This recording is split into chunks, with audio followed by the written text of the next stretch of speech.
and welcome to Midday Update. Coming up are the headlines for the day. Oman Electricity Transmission Company denies rumors. Diploma exams postponed due to power outage in Oman. Electricity completely restored in Muscat Governorate. Liz Truss to become UK Prime Minister pledges to start cutting taxes from day one. Lufthansa pilots decide on second strike starting Wednesday. Bangladesh Prime Minister Sheikh Hasina to meet Prime Minister Modi. US Open, Andrei Rublev defeats Cameron Norrie to claim spot in quarterfinals. Also, Francis Tiafoe stuns number 2 seed Rafael Nadal and storms into quarterfinals. Those were the headlines. Now for the local stories for the day. The Oman Electricity Transmission Company has denied a rumor about the dismissal of the company's CEO due to the sudden power outage that occurred in some governorates of the Sultanate of Oman on Monday. The Oman Electricity Transmission Company denies what is being circulated on social media about the dismissal of engineer Saleh bin Nasser al-Ramai, CEO of the company, due to the power outage in Oman yesterday. The company notes the need to obtain information from its official sources, the company said in a statement. The second round of the General Education Diploma exams, which was scheduled for Tuesday, September 6, 2022, has been postponed due to the power outage in a number of the vilayats of the Sultanate of Oman. The exams will resume on Wednesday, September 7, 2022. Due to the power outage in a number of the vilayats of the Sultanate of Oman, the Ministry of Education announces the postponement of the exams for the General Education Diploma for the academic year 2021-2022 for the second round on Tuesday, September 6, 2022. Exams will resume on Wednesday, September 7, 2022, according to the approved schedules, Education Ministry said in a statement. Muscat Electricity Distribution Company has confirmed the restoration of electricity to all affected areas in Muscat Governorate. A statement issued online by MEDC said the following. Electricity has been restored to all affected areas in the Governorate of Muscat. Please contact the company's call center in the Governorate of Muscat on the number 800-70008 in the event of a power outage. The authority has initiated a detailed investigation with the licensed companies to find out the reasons that led to these interruptions and to avoid their occurrence in the future, Authority for Public Service Regulation said in a statement.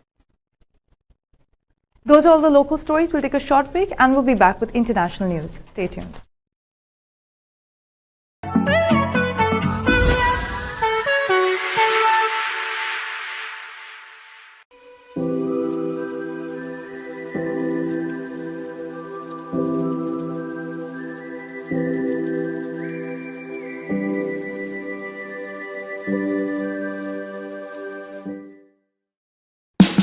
Oman's largest online supermarket now has no minimum order limit. From grocery to household items, Rafiq has everything that you want. Enjoy worry-free shopping with over 8,000 products to choose from and get it delivered straight to your doorstep. Rafiq, you order, we deliver.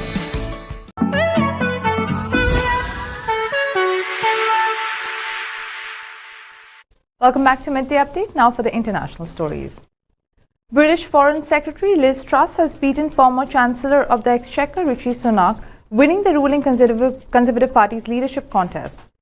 Truss, 47, will meet Queen Elizabeth II for the kissing of hand ceremony with the monarch on Tuesday. After being formally asked by the Queen to form a government, Truss is to become Britain's third female Prime Minister after Margaret Thatcher and Theresa May. Notably, all female Prime Ministers so far have been Conservative. Truss has also worked for 3 former Prime Ministers. She was promoted by David Cameron to Environment Secretary and worked as Justice Secretary under Theresa May. She was eventually made Foreign Secretary by Boris Johnson in 2021. An Oxford graduate, Truss had worked for 10 years in the energy and telecommunications sector before entering politics. Truss, who was elected as a Conservative Member of Parliament in 2010, has served in various government departments since 2012, including International Trade Secretary and Minister for Women and Equalities. In September 2021, she became Foreign Secretary. As Chief Secretary, Liz was tasked with keeping a watchful eye on the public finances and driving productivity in public services so taxpayers get the most for every pound spent. She traveled to Japan, South Korea, Brazil and Chile to see how countries around the globe are turbocharging economic growth, controlling public finances and delivering world-class public services. She is pledged to start cutting taxes from day one. This includes scrapping the national insurance increase that came into force in April and suspending green taxes from energy bills to help people cope with increasing costs. Pilots from Germany's Lufthansa airline have decided on a second round of strike action, the Vereinigung Cockpit Union said on Monday. The union said Lufthansa could avert the two-day action set to start on Wednesday with a serious offer. Another round of talks will take place Tuesday, according to media reports. Pilots already paralyzed Lufthansa's core operations on Friday last week after negotiations on a new collective agreement had failed. We very much regret that the union is continuing on the path of escalation, a Lufthansa spokesperson said following the announcement. The strike was expected to affect passenger flights out of Germany on Wednesday and Thursday, while Lufthansa's cargo subsidiary was set to be affected just on Wednesday. For legal reasons, the strike only applies to Lufthansa and Lufthansa cargo departures from German airports. Lufthansa's subsidiaries such as Swiss, Austrian, Brussels and Eurowings are not included in the strike.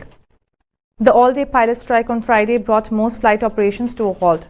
Around 130,000 passengers were affected by the cancellation of more than 800 flights. Lufthansa said the action costed $32 million. Bangladesh Prime Minister Sheikh Hasina will meet Prime Minister Narendra Modi on Tuesday. Hasina began her 4-day visit to India on Monday as Bangladesh is an important partner under India's Neighbourhood First policy. Soon after arriving in New Delhi on Monday, Bangladesh Prime Minister met External Affairs Minister S. Jaishankar and discussed issues of bilateral interest. She also visited Nizamuddin Aulia Dargah, a prominent pilgrimage tourist attraction in Delhi.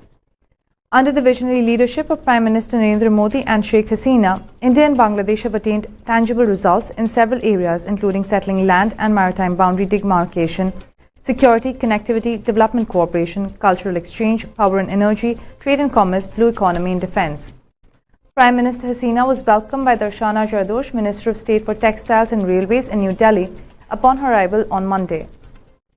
Sheikh Hasina's visit is crucial and will further strengthen the multifaceted relationship between India and Bangladesh. Bangladesh Prime Minister also got click with the dancers who welcomed her. Issues which are on top of the agenda are upgrading defense cooperation, expanding regional connectivity initiatives, and establishing stability in South Asia. Also, the Bangladesh Prime Minister will meet President Draupadi Murmu and Vice President Jagdeep Dhankar on Tuesday. This visit is her first visit after both nations' bilateral relations touched their 50th year in 2021. Last year also marked the 50th anniversary of Bangladesh's independence and the 100th birth anniversary of Sheikh Mujibur Rahman, the founding father of the nation. Prime Minister Modi visited Bangladesh in 2021. Maitre Divas celebrations were held in 20 capitals around the world, including Delhi and Dhaka. Prime Ministers of both countries have met 12 times since 2015. India and Bangladesh have sought to create a model for regional cooperations besides reviving several connectivity initiatives over the last few years. The Khawra-Agartala rail link will reopen soon, and it is anticipated that Agartala and Chittagong will be connected by air in a few weeks. Those are a few of the international stories. We'll take a short break and we'll be back with sports news. Stay tuned.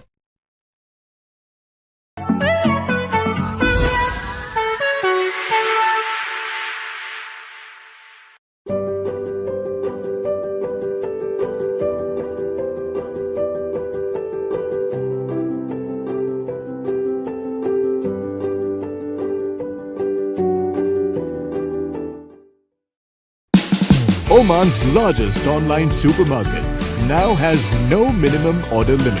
From grocery to household items, Rafiq has everything that you want. Enjoy worry-free shopping with over 8,000 products to choose from and get it delivered straight to your doorstep. Rafiq, you order, we deliver.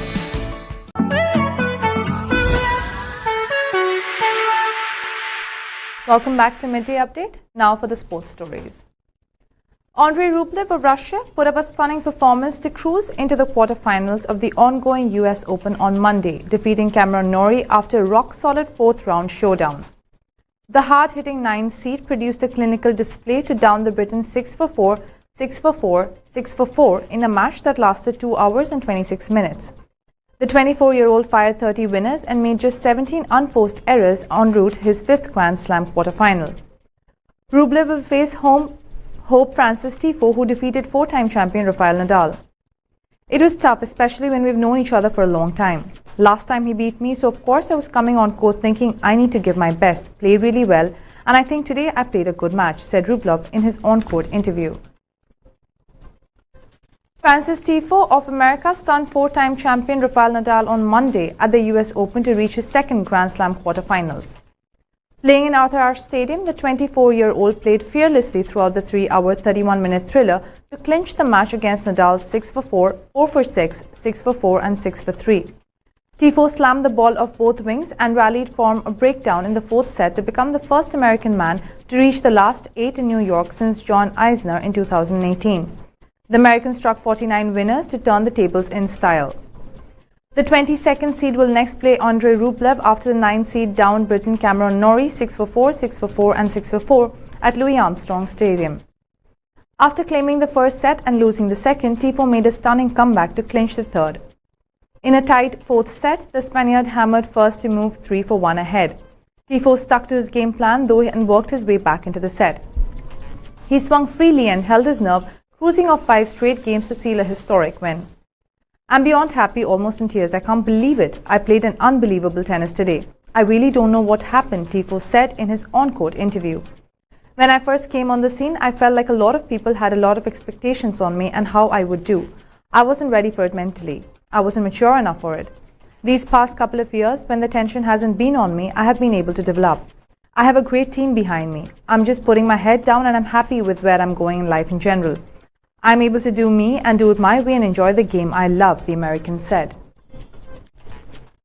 Those are all the local, international and sports stories for the day. For more updates, stay tuned and keep watching TTV. You've just heard the live feed from the TTV studios on TFM 95.4. Let's talk.